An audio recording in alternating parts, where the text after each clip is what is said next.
Brad from Johnson Small Engines, better known as the one-handed mechanic. If I can do it, you can too.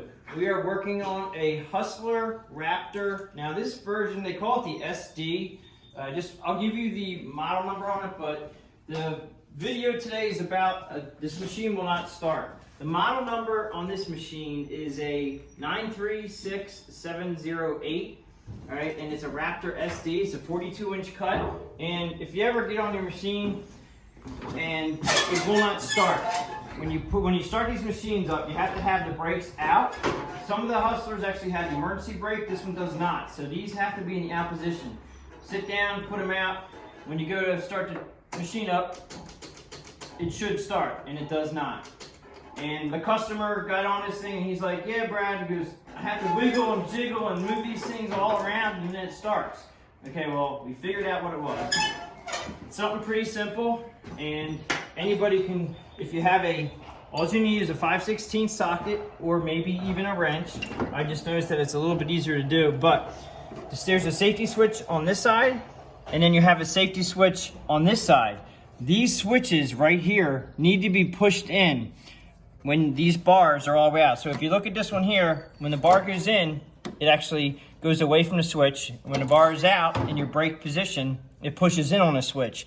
Now this switch here does not go all the way in. And it's because, if you can see, this is actually slotted where my finger is at. You can see the slot right in front of the gray part of the switch. All right, now that's a 5/16. And what we're gonna do is, you take your bars and you're gonna have to move them in so you can have the bar come away from the switch. You get under here, and you should be able to, you're probably gonna have to feel your way around there and start to loosen them. Now, they're not very tight because it's plastic. If you tighten them too much, they will actually break. And then you can move the switches back and forth. Okay, now I'm not gonna move it all the way up. I'm just gonna move it 3/4 away. I'm gonna a little bit more than that. Because you don't want to break the switch. You don't want to have this metal part come back on the switch and break it. I'm gonna leave it right there.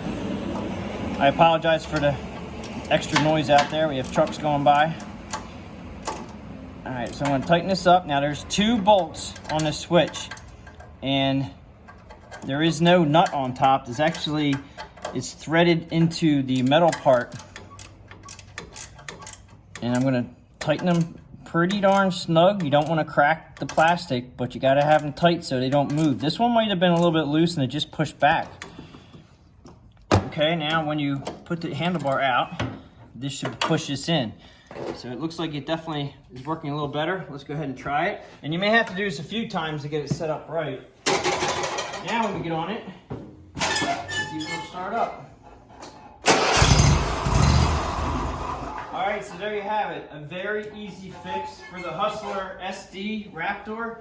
It's a very easy fix. Just keep that in mind. If your machine does not start and it's been running just fine, check these switches. There's one on the left side and there's one on the right side. You want to keep that in mind, okay? If you like this video, please give it a thumbs up, subscribe, tell your friends about my channel. If you have any comments or questions, please leave them below, and I will catch you on the next one.